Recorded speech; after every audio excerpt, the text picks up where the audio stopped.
நீலகிரி மக்களவை தொகுதி பாஜக வேட்பாளரும் மத்திய இணை அமைச்சருமான எல் முருகன் தாளவாடி பேருந்து நிலையத்தில் தேர்தல் பரப்புரையில் ஈடுபட்டுள்ளார். அதன் நேரலை காட்சிகளை பார்க்கலாம்.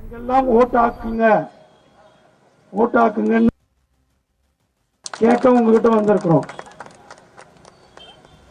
பாரதிய ஜனதா கட்சி நம்முடைய பிரதமர் திரு நரேந்திர மோடிஜி அவர்கள் இந்த நாட்டினுடைய வளர்ச்சி, விவசாயிகளுடைய வளர்ச்சி, ஏழை எளிய மக்களுடைய வளர்ச்சிக்காக கடுமையாக உழைத்துக் கொண்டிருக்கிறார்கள். கடந்த 10 ஆண்டுகள்ல இது எல்லாமே விவசாயிகள் இருக்கிற ஊர் தானே, எல்லாமே விவசாயி தானே, எல்லாமே விவசாயிகளா? விவசாயிகளா கை தூக்குங்க பார்க்கல. இங்க இருக்கிறேன் சரி, எல்லாரும் விவசாயி அப்படியே கை போடும்.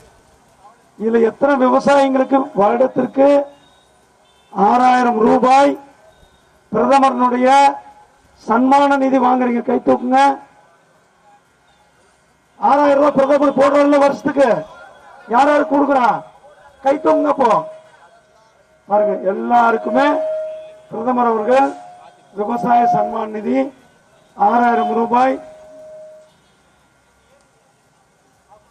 நேரடியாக உங்க வங்கி கணக்கிலே செலுத்தி கொண்டிருக்கிறார்கள். நேரடியாக நமது வங்கி கணக்கிலே செலுத்தி கொண்டிருக்கிறார்கள். இதே திமுக காரங்க கொடுத்திருந்தா என்ன ஆகும்? அவங்க ஒன்றிய செயலாளர் வீட்டில் போய் காத்துக்கிட்டு இருக்கணும், அவங்க கவுன்சிலர் வீட்டில் போய் காத்துக்கிட்டு இருக்கணும்.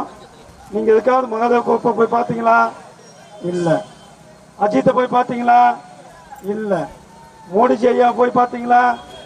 நேரடியா மோடிஜி ஐயா நம்ம அக்கௌண்ட்லேயே போட்டிருக்காரு. ஆனா திமுக போயிருந்தீங்கன்னா அவன் உங்ககிட்ட ஒரு பேப்பர் ரெவன்யூ ஸ்டாம்ப் போட்டி 6000 ரூபாய்க்கு ரசீது வாங்கியிருப்பான். 5400 ரூபாய் பாக்கெட்டில் போட்டு 600 ரூபாய் உங்க கையில் கொடுத்துட்டு போயிருப்பானா இல்லையா? கொடுத்துருப்பானா இல்லையா? சத்தமா சொல்லுங்க. ஊழலையும் திமுகவையும் பிரிக்கவே முடியாது. ஊழலையும் திமுகவையும் பிரிக்கவே முடியாது. ஏன்னா இந்த பகுதியெல்லாம் திமுக காரங்க இவ்வளவு ஆண்டுகள் ஆட்சியில் இருந்து இந்த பகுதி ஏதாவது வளர்ச்சி செய்திருக்கிறார்களா? இந்த பகுதி ஏதாவது வளர்ச்சி அடைந்திருக்கிறதா? இந்த பகுதி ஏதாவது வளர்ச்சி அடைந்திருக்கிறதா? இந்த பகுதிக்கு ராஜா ஏதாவது செஞ்சிருக்கிறாரா? ஸ்டாலின் ஏதாவது செஞ்சிருக்கா? அப்படியா? அவங்க செஞ்சதெல்லாம் ஊழல், ஊழல், ஊழல். சரி, இந்த ராஜா நம்ம எல்லாரும் இங்க தெய்வ பக்தி உள்ளவர்கள், எல்லாரும் கடவுளை கும்பிடுறவங்க தானே ஐயா? கடவுளை கும்பிடுறவங்க காலையில எந்திரிச்சா முதல் வேலை நம்ம கடவுள், அப்புறம் தேசியமும் தெய்வீகமும் நம்மளுடைய 2 கண்கள். செய்திகளை உடனுக்குடனும் துல்லியமாகவும் தெரிந்து கொள்ள சப்ஸ்கிரைப் பண்ணுங்க.